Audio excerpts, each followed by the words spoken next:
What is good, Creative Fam? We are going to get into the clip from this week's episode of Uncensored. But before we do, I wanted to quickly let you know that we are currently doing open enrollment for our mentorship program. So if you are an aspiring filmmaker, you run a video production agency, and you are looking to onboard new clients, learn how to sell to those clients, and ultimately learn how I took my business from being able to bring on clients that were paying anywhere between like $500 to $1,000 per project to now where my base pay is $10,000 plus per project, I would love to have you be a part of our mentorship program.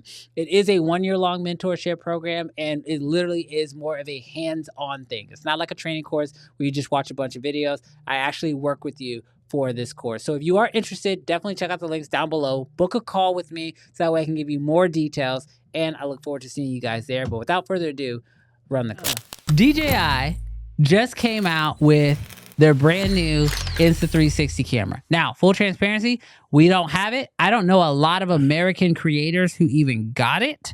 And if you guys want to go look at the camera, you can absolutely go do it. It's 8K, 360, DJI's first 360 camera.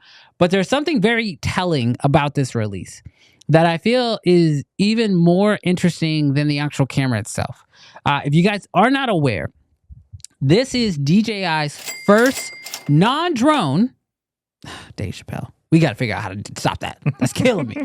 We got to, but this is DJI's first non-drone to not be sold directly through them in the US. Now, Adorama and B&H are still selling it. Pre-selling it. However, it is not being sold by DJI directly. And if you guys follow The Verge, we follow The Verge, they actually reached out to DJI and they asked them why this is happening. And DJI did not give them a response. They responded to them, but they said, we are not giving a response on that matter as of right now. And so because of that, I am a little nervous if we are starting to see a pattern from DJI.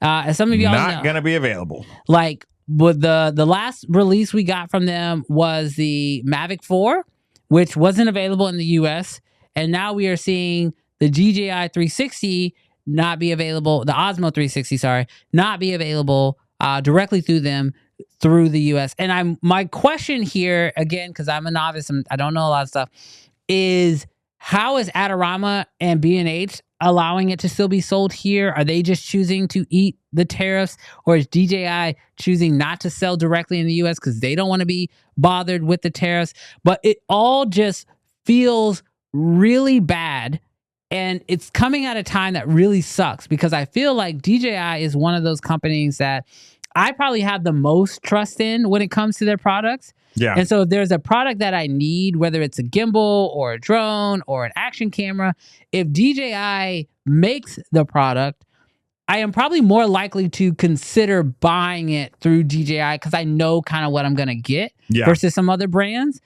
And for them to sort of be kind of doing this like half back step kind of getting out is a little concerning in my opinion. Yeah. I would agree. I just literally watched we talked about this topic last week about the DJI 360 cam. I just watched their video. It looks so good, and it does make me sad that DJI, although they're probably never mind. It does make me sad that DJI isn't readily available in the US. Yeah, and it is weird that companies now are going to genuinely be, I don't know, like it's going to be like this weird, are you supplying to the US? Are they buying from you guys directly? Are we buying from you? What does it look like? I hate that there's confusion in the buying process. Yeah. Now, now just to talk about the camera for a moment, from what I've seen from the camera, it looks great. And it's what I would basically expect from DJI. DJI doesn't really enter a market like at a lull. Yeah.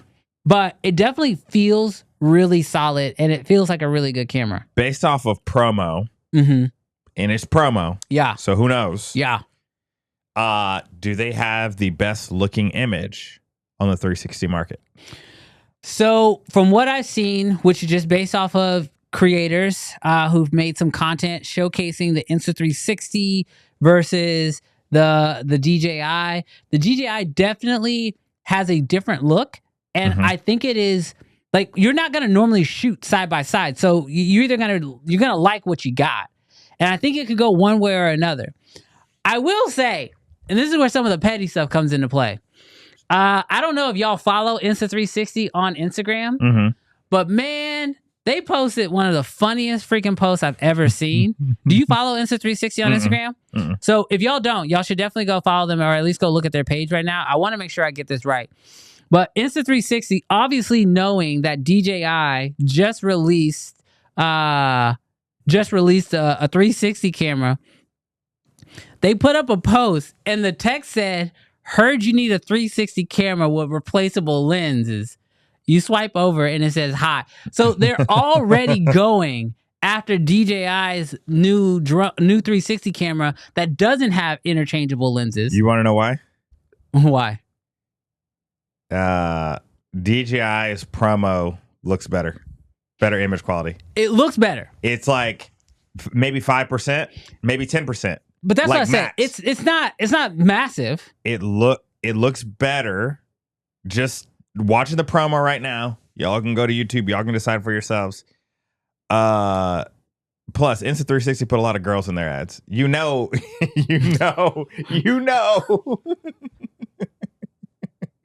Distractions. You know, when you got at least 15 girls in your ads, you can't make that. I'm just playing. So I will say, though, features do matter because that replaceable lens is going to count the moment that 360 scratches and you ain't got a U.S. manufacturer warranty. So that was the question.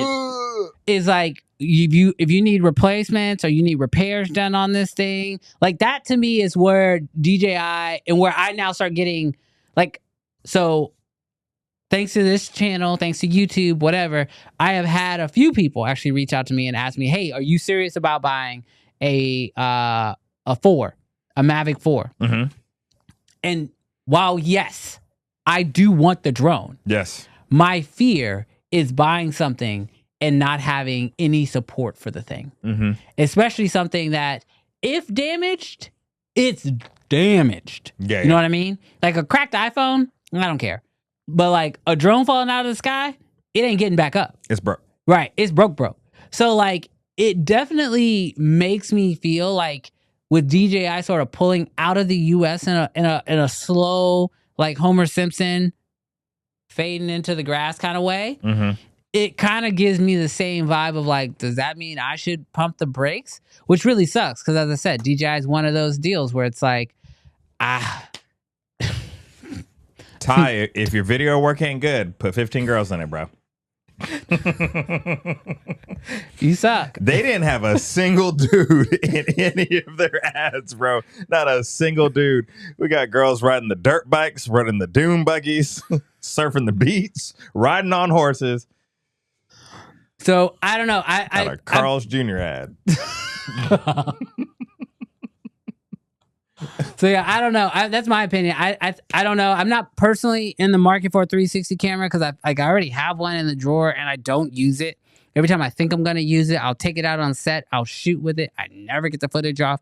I haven't seen anybody do a video at least, or I haven't watched at least the in-depth guide on like the post-production process. Yeah. So Frank says they have a good marketing team. They be knowing stuff. They know their audience. Hey, thanks so much for checking out this clip. But you know what's better than watching these clips? Enjoying the show live, which we do every single Friday at 11 o'clock Central Standard Time. The best part is if you disagree with what we have to say, you can tell us that live in the chat. So we'd love to see you there this Friday.